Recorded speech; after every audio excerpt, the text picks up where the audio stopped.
वाहिगुरु जी का खालसा वाहिगुरु जी की फतेह। आज हम पढ़ेंगे साखी गुरु नानक देव जी के जन्म की। सन 1526 कार्तिक मास की पूर्णमासी के दिन श्री गुरु नानक देव महाराज का जन्म हुआ।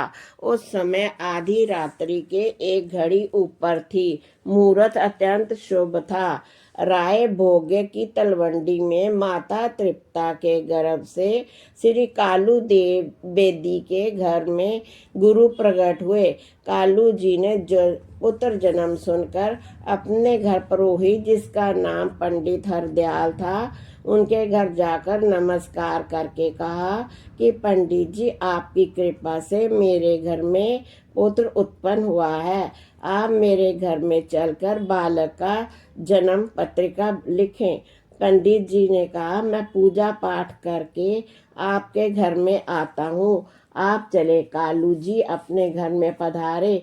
2 घंटे दिन चढ़ने के पश्चात पंडित हरदयाल जी कालू के घर आए। कालू जी ने पंडित जी का उचित सत्कार किया, अत्यंत सुंदर आसन पर बिठाया। पंडित जी ने कहा, हे कालू, आप कागज केसर वगैरह ले आओ। तब कालू जी कागज केसर चावल गुड़ आदि थाली में धरकर ले आए। पंडित जी ने कहा, हे कालू, ये आप बताओ कि बालक के जन्म के समय क्या कुछ शब्द किया और समय कौन था? कालू जी कहने लगे, उस समय दोपहर रात्रि व्यतीत हुए, तभी एक घड़ी व्यतीत हुई थी तथा लड़के ने क्या शब्द किया ये मुझे याद नहीं है। पंडित जी ने कहा, दाई को बुलाओ। तब जब दौलता नाम की दाई आई तो उसने पंडित जी से पूछा, हे दाई, लड़का जन्म समय किस शब्द द्वारा जन्मा था? तब दाई ने कहा, पंडित जी, मेरे हाथों में अनेक बालक पैदा हुए हैं, परंतु ये बालक तो अलौकिक ही है। हे, इस बालक ने जन्म लेते समय इस प्रकार किया जैसे कोई बुद्धिमान पुरुष प्रथम मिलाप में हंसकर मिलता है। मुझे इस बालक के जन्म की हैरानी हो रही है। पंडित जी ने कहा, हे कालू जी, ये बालक 27वें नक्षत्र में उत्पन्न हुआ है। यदि रात्रि के प्रथम 2 पहर में जन्मा है तो ये धनी होगा। यदि 2 पहर पश्चात जन्म लिया है तो ये रात्रि का महान रात्रि है। इसके सिर पर नक्षत्र घूमेंगे। मुझे अब ये ध्यान है, वह कौन सा छत्र होगा जो इस बालक के सिर पर होगा। मैं चाहता हूँ आप के इस बालक को मैं एक बार देख लूँ। तब कालू जी ने बालक को पंडित जी के सामने लाने के लिए मांगा। तृप्ता जी ने कहा कि शीत अधिक है, इसलिए बालक को बाहर ले जाना उचित नहीं। जब पंडित जी ने बालक को कष्ट अपने ऊपर ले लिया तब माता तृप्ता मान गई। वस्त्र के भीतर बालक को अच्छी तरह लपेटकर कालू जी बाहर लेकर आए। पंडित त्रिकाल ही था। उसने बालक को देखकर सम्मान के लिए उठकर बालक को दंडवत प्रणाम किया। भली प्रकार देखकर कहा, अब आप इसे भीतर ले जाएं। लड़के को कालू ने अंदर जाकर दिया। तब स्वयं पंडित जी ने लड़के का नामकरण के लिए अनुरोध किया तथा ग्रहों की दशा का फल सुनना चाहा। पंडित जी ने कहा, हे कालू जी, मैं इस लड़के के बारे में जल्दी नहीं कर सकता, कुछ समय सोचकर उत्तर दूंगा। जब इस लड़के के बारे में जल्दी नहीं हो सकता, मैं कुछ सोच कर उत्तर दूंगा। जब 13 दिन व्यतीत होंगे तब इस लड़के का नाम रखूंगा, इसे चोला भी पहनाऊंगा। ये कहकर पंडित जी चले गए। 13 दिन इसी बात में निकल गए। दिन जाते देर नहीं लगती। 13 दिनों के पश्चात पंडित जी कालू बेदी के घर आए। शुभ लगन देखकर बालक का चोला पहनाकर उसने नाम नानक निरंकारी रखा। इस पर कालू जी ने आपत्ति की और कहा, हे पंडित, ये नाम तो हिंदू और मुसलमानों का मिला जुला सा लगता है, नाम कोई और होना चाहिए। पंडित जी ने उत्तर दिया, बेदी जी, यह आपका पुत्र क्या अवतार है? ऐसा अवतार आज तक नहीं हुआ। रामचंद्र, कृष्ण चंद्रिका, जितने भी अवतार हुए हैं उनकी पूजा हिंदू करते हैं, परंतु इसकी पूजा हिंदू मुसलमान दोनों करेंगे। इसका प्रताप सूर्य की भांति चमकेगा, जन स्थल और सबकी स्तुति ने भर जाएंगे। यदि वह बालक समुद्र तट पर जाएगा तो सागर भी इसके लिए मार्ग छोड़ देगा। कहाँ तक कहा जाए, ये बालक अद्वितीय होगा, तो यह पूर्ण ब्रह्म की पूजा और स्मरण का प्रचार करेगा। ये बालक पूर्ण धर्मात्मा और ज्ञान वैराग्य का अद्वितीय ज्ञाता होगा, परमात्मा के बिना और कोई पूजा नहीं करेगा। हे परम मित्र बेदी, मुझे अब ये चिंता है, इस लड़के के प्रताप का जब सूर्य चमकेगा उस वक्त, उस समय स्थान हम रहें या अथवा ना रहें, यह बालक पूर्ण अवतार है। नवनाथ, 84 सिद्ध और 52 वीर, 64 जोग, भूत प्रेत देवता, दानव देवियां, ऋषि मुनि तथा पीर पैगंबर सभी इसकी आज्ञा शिरोधार्य करेंगे। बालक साधारण बालक नहीं है, वह जगत निर्माता स्वयं अवतार धार पर संसार का कल्याण करने के लिए प्रकट हुआ है। इस प्रकार ये कहकर पंडित जी अपने घर को आ गए। इधर कालू जी अत्यंत खुश हुए। घर में किसी प्रकार की कमी नहीं थी। बालक के जन्म की प्रसन्नता पर वस्त्र, अन्न, स्वर्ण और गाय आदि अनेक प्रकार के दान किए गए। अनेक नर नारी कालू जी और तृप्ता जी को बधाई देने आए। सबका उचित सम्मान किया गया।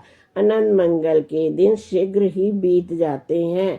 अब श्री गुरु नानक देव जी महाराज 5 वर्ष की आयु को प्राप्त हो गए। भाई बालाजी कहने लगे, जब नानक देव 5 वर्ष के हुए तो वयस्क बालकों के साथ खेलने लगे। होनहार विद्वान के होन चिकते पात, इस लाइन को के अनुसार नानक जी ने जो वस्तु घर में लेकर आते वह सब निर्धनों में बांट देते। उनके हृदय में दया और करुणा की सागर लहरें मारता। उस दिन किसी बहुमूल्य वस्तु को नानक ले आए और वह अपाहिज निर्धनों को दे आए। इस पर कालू जी कुछ क्रुद्ध होकर पंडित हरदयाल जी के घर गए और कहने लगे, पंडित जी, आपने कहा था ये बालक छत्रपति होगा, परंतु ये तो घर को साफ करने लगा है, छत्रपति क्या होगा? पंडित जी ने कहा, मेहता जी, आगे आगे देखना होता है क्या? जब ये बालक के जो दिन आएंगे तब आप हम जैसों से बात भी नहीं करनी। नानक देव जी का बालकों के साथ खेलना भी विलक्षण ही था। आप जब कहीं बैठते तो सिंगों की भांति चौकड़ा मारकर बैठते थे और जब बातें करते थे सिवाय ईश्वर चर्चा के और कोई बात नहीं करते थे, जिसमें भक्ति भाव का प्रधान विषय होता था। नानक को देखकर हिंदू अनुमान करते थे कि ये बालक कोई देवता है तथा मुसलमान जो उसे पैगंबर ख्याल करते थे। जब नानक देव 5-7 वर्ष की अवस्था में पहुंचे तब कालू जी ने पंडित जी से प्रार्थना की, आप कृपा मुहूर्त देखकर बताएं कि नानक को किस दिन स्कूल करवाया जाए। पांधा जी ने पात्री देखकर कहा, मेहता जी, आज का दिन उत्तम है। आज का दिन उत्तम है क्योंकि आज मार्ग शीर्ष का मास है तथा तिथि 5वीं है।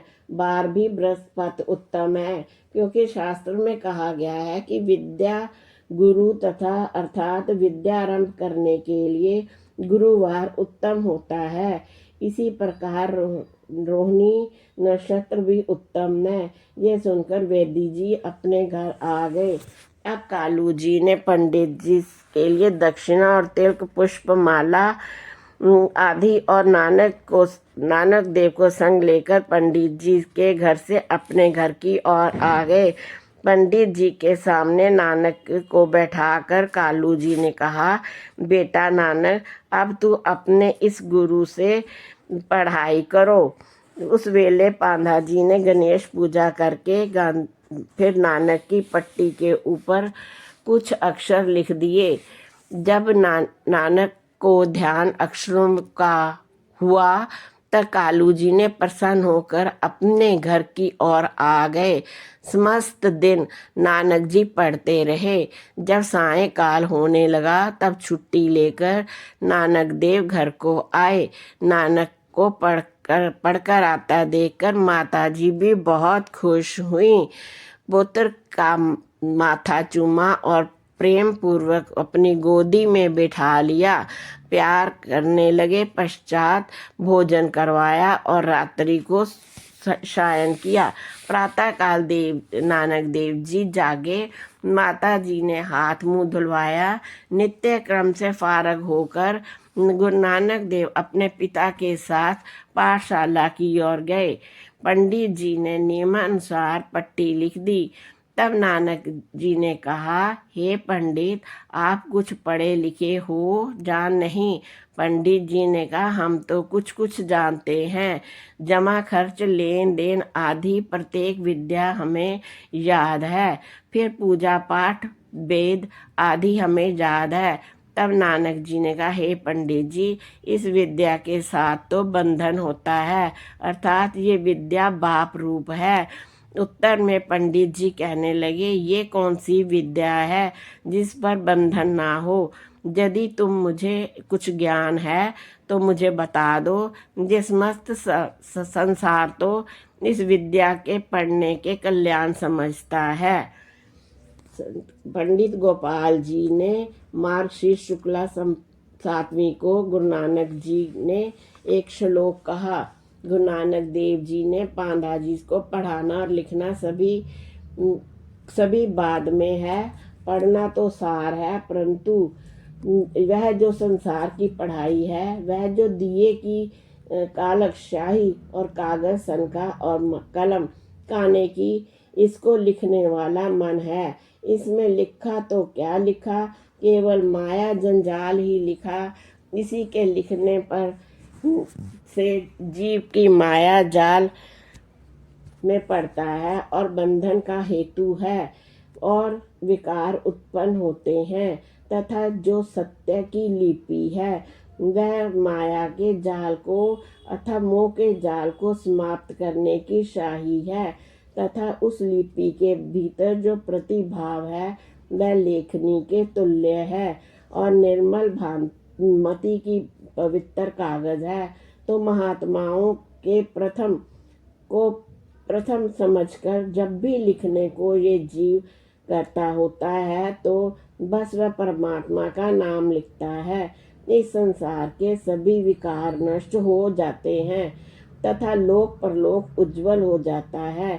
यह अपार ईश्वर का पार नहीं पाया जाता। उनके गुणों का अंत से रहित है।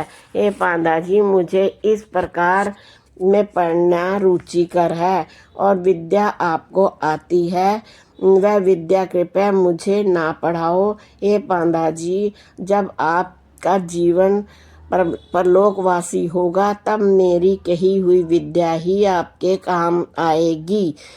ईश्वर नाम के यश की पताका आपके हाथ में होगी।